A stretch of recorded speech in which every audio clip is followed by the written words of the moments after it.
Die portefeuljekomitees in die parlement. Die portefeuljekomitees vorm 'n baie belangrike deel van die parlementêre proses. Vir elke minister en sy staatsdepartement is daar 'n portefeuljekomitee. Die komitee bestaan gewoonlik uit so 13 parlementslede wat weekliks bymekaar kom. Die getalle verhouding tussen die verskillende partye in die komitee is dieselfde persentasies as in die nasionale vergadering. Met die regering van nasionale eenheid het die RNE altyd 7 van die 13 lede om 'n meerderheid te verseker. Die komitee het breedweg 2 funksies. Eerstens hou dit toesig oor die belastingbetalers se geld en hoe die minister en sy departement die geld gebruik. Tweedens word enige nuwe wette wat die minister mag voorstel en wat daardie departement raak, na hierdie komitee verwys. Wysings aan byvoorbeeld die SAIK uitsaaiwet sal na die kommunikasiekomitee gaan en 'n wet oor lugbesoedeling na die omgewingskomitee. Elke minister het 'n portefeuljekomitee wat oor sy departement toesig hou, behalwe die minister van Finansies en die president. Hoekom so? Omdat die staat se finansies so belangrik is, het die minister van Finansies en nie een portefeuljekomitee wat oor hom toesig hou nie, maar 'n hele paar.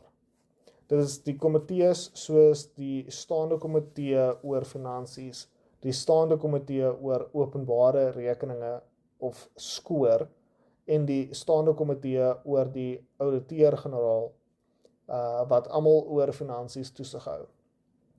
Wat die presidentsie betref, is daar nie 'n portefeuljekomitee wat toesig oor die president hou nie. Opposisiepartye kla nog altyd daaroor en sê dat baie van die Gupta en ander staatskapingsprobleme voorkom kon word as die president ook 'n komitee gehad het wat oor hom toesig hou. Daar is intussen besluit om wel so 'n komitee in te stel. As daar 'n nuwe wet gemaak word die pas as daar 'n nuwe wet gemaak word, waar pas die portefeuljekomitees in die wetmaakproses in. 'n wet of dan wetsontwerp volg verskeie stappe voor dit aanvaar word as 'n nuwe wet. 'n Nuwe wet begin gewoonlik by die betrokke minister, waarna dit na die kabinet gaan vir goedkeuring.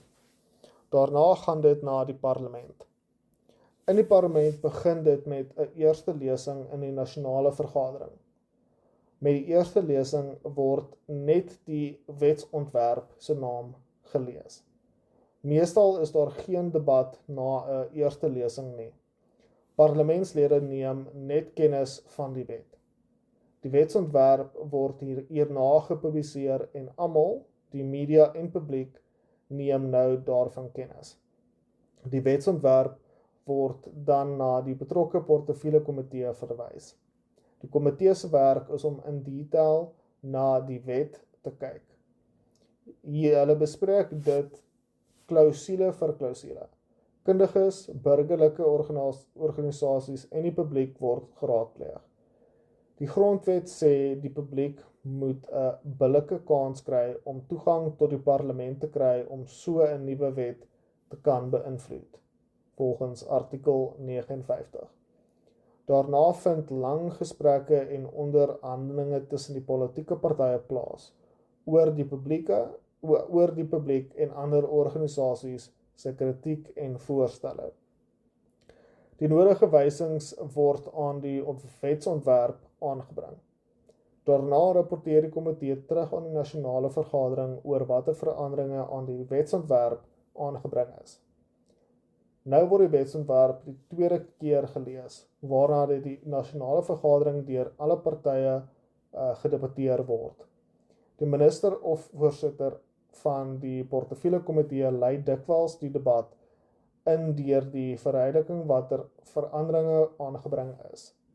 Al die partye kry geleentheid om hul mening te gee, waarna oor die wetsontwerp met sy wysings gestem word. Word die wetsontwerp aanvaar, gaan dit na die Tweede Kamer, die Raad van Provinsies, waar dit deur dieselfde stappe gaan. Eers hierna gaan dit na die president. As die president die wetsontwerp teken, is dit amptelik 'n wet wat in werking tree. In die Britse parlement het hulle na die tweede lesing nog 'n derde lesing ook. Hoekom word hierdie verskillende stappe 'n eerste, tweede en derde lesing genoem? 'n Persoon het een keer by die vergaderings aggressief aan my gevra. Nou, julle klomp daar in die parlement, kan julle nie self lees nie. Hoekom moet 'n wet meer as een keer vir julle voorgelees word? Hierdie gebruik kom uit die Britse parlement waar 'n paar 100 jaar gelede voor die drukkings uitgevind is, parlementslede regtig nie kon lees nie. Die priesters en biskoppe, die Bybelgeleerdes van daardie tyd kon wel lees. Hulle is dan gevra om die wet hardop vir die lede voor te lees. Na 'n dag se debatvoering kon die lede nie die detail van die wet meer onthou nie, en het iemand gevra dat die wet 'n tweede keer gelees word. Daar is voorbeelde waar 'n wet tot 8 keer gelees is, voor die parlementslede bereid was om daaroor te stem. Die wetslesings is ook misbruik deur lede wat gekant was teen 'n wet. Deur aan mekaar te vra dat die wet weer gelees word, kan jy die wet berekend vertraag, met die hoop dat dit verander of onttrek sou word. Om hierdie misbruik te voorkom, is later besluit om die wet maksimum 3 keer te lees. Televisiekykers wat die parlementse debatte volg, wonder dikwels wat die rol van die reggeleerdes is, wat met togas reg voor die speaker sit. Hulle is nie regsgeleerdes nie, maar klerke van die raad. In die beginjare was hulle juis die priesters wat die wet gelees het, die kerklikes. Die klerke van die raad kom die benaming van die Engelse clergy. Vandag lees die klerk steeds die wet, maar omdat hulle kan lees hy net die titel van die wet. Vandag is die klerke se werk ook om die speaker met advies te help as daar 'n punt van orde of ander probleme kom. Daarom het hulle dikwels regsopleiding. Waar in die wetmaakproses pas die debatte wat ons op televisie in die groot saal sien in? Dit is meestal die tweede lesingsdebat wat op die televisie uitgesaai word. Dit is egter die laaste stap van 'n lang proses. Ek onthou Dr. Louis Luit, bekende sportadministrateur en miljonair sakeman, 'n goeie toespraak oor die ekonomie in die parlement tydens 'n tweede lesingsdebat gehou het. Dit was duidelik dat hy baie moeite met sy toespraak gedoen het. Na die toespraak vra hy my, wat se plek is dit hierdie? Niemand luister nie. Party lees koerant, ander loop uit om koffie te gaan drink. Ek het toe aan hom verduidelik dat daar 6 of 7 stappe is voor 'n saak hier bespreek word. Dit is soos 'n ysberg. Jy sien hierdie net die puntjie van die proses wat bo op die water uitsteek. As ons in die groot saal met die tweede lesing debatteer, is al die argumente, onderhandelinge en veranderinge reeds afgehandel. Baie parlementslede hou dan eerder 'n toespraak vir die media en vir die kiesers daar buite as vir hierdie parlementslede. Ek het baie min gesien dat 'n lid hier skielik oorreed word en nuwe insigte kry. Ek het aan Dr. Luit verduidelik dat hy verkieslik die portefeulje komitees moet bywoon, daar waar die oorreding en onderhandeling gebeur. Hy was nie baie lus daarvoor nie. Omdat al die onderhandelinge en veranderinge reeds in die komitee afgehandel is, verklaar dit daarom daar dikwels so min belangstelling in die toesprake in die groot saal is. Lede sit hardloop en gesels met mekaar. Ek onthou 'n vervelige toespraak van 'n minister waar min lede geluister het en die meeste lede hard met mekaar gesit en gesels het. Die speaker het toe ingegryp en gesê, orde lede moet sagter gesels. Die spreker kan haarself nie hoor praat nie. Koos van der Merwe se tussenwerpsel was, toe maar meneer die speaker, sy mis niks nie. Is die komitees nie maar net 'n rubberstempel van die regering nie. In die Amerikaanse Kongres, dit is hulle parlement, is die ministers nie lede van die Kongres of parlement nie. Die komitees van die Amerikaanse Kongres ontbied ministers om voor hulle te verskyn. Dit skep 'n gesonde spanning tussen uitvoerende en wetgewende gesag. In Suid-Afrika is die ministers se uitvoerende gesag ook lede van die parlement.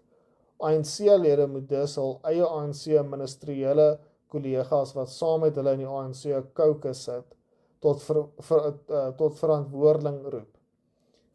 Dit gebeur nie sommer nie.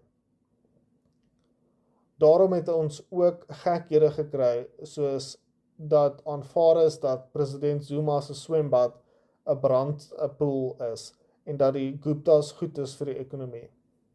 ANC parlementslede het dit in die openbaar aanvaar en ondersteun. In die parlement se gange het sommige in privaat gesprekke vir jou gesê dat hulle nie daarmee saamstem nie, omdat hulle bang is om dit in die openbaar sê, help dit niks nie. As die ANC tot 2024 die meerderheid in al die komitees gehad het, kon die opposisie die afgelope 30 jaar enige sukses in die portefeulje komitees behaal het. Ja, dit was moontlik, maar dikwels moeilik. Ek het nogal dikwels in die komitee van 'n aanspreuke 25-15 gedink. Met geduld kan iemand in 'n magsposisie tot ander insigte gebring word. Met 'n versigtige benadering word weerstand afgebreek. Met so 13 lede om 'n tafel is die gesprekke outomaties minder konfronterend en meer intiem en eerlik as jy so oorkant mekaar sit. Die komiteelede werk vir 5 jaar weekliks saam, leer mekaar goed ken en bou so verhoudinge op. Die media is ook nie altyd teenwoordig nie. Dit skep 'n atmosfeer waar jy foute kan uitwys en alternatiewe kan voorstel. Jou voorstelle slaag nie elke keer nie, maar dit is suksesse. Een voorbeeld. In die kuns- en kultuur portefeulje komitee waarin ek gedien het die EFF voorgestel dat alle staatsgeld aan die Afrikaanse taalmonument in die Parel gestop word, want dit is 'n apartheidsmonument. It is an evil monument, het hulle geargumenteer. Om nie stemme na die EFF te verloor nie, het die ANC hul voorstel gesteun. Dit skep 'n groot krisis vir die taalmonument, omdat die meeste mense wat daar werk, dan hulle werk gaan verloor. Die taalmonument word ook deur baie toeriste besoek. My argument dat die meerderheid Afrikaans sprekendes in Suid-Afrika nie wit is nie, soos ook die personeel van die taalmonument, het nie indruk op hulle gemaak nie. As 'n plan B het ek toe voorgestel dat ons komitee die taalmonument besoek. Die Parel is gelukkig naby Kaapstad.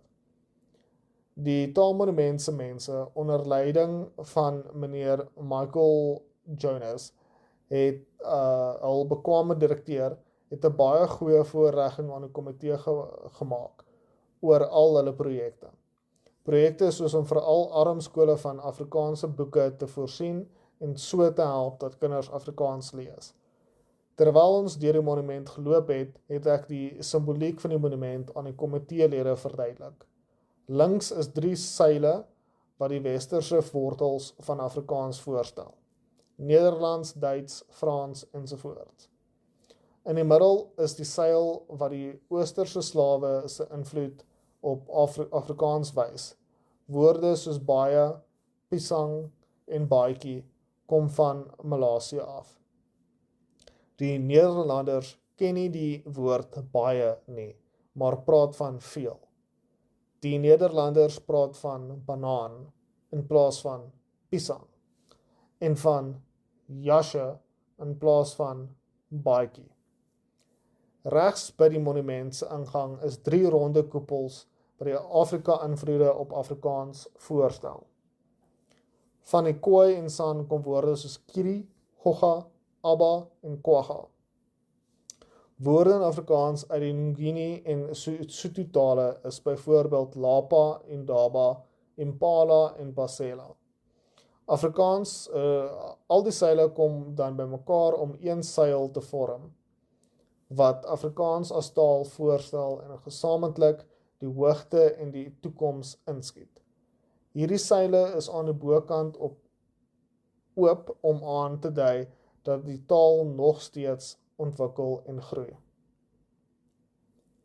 Hierna het die ANC-voorsitter aan my gesê, Dr. Mulder, this is not an evil monument, it is an honest monument, en die geld is goedgekeur. Sukses is dus moontlik.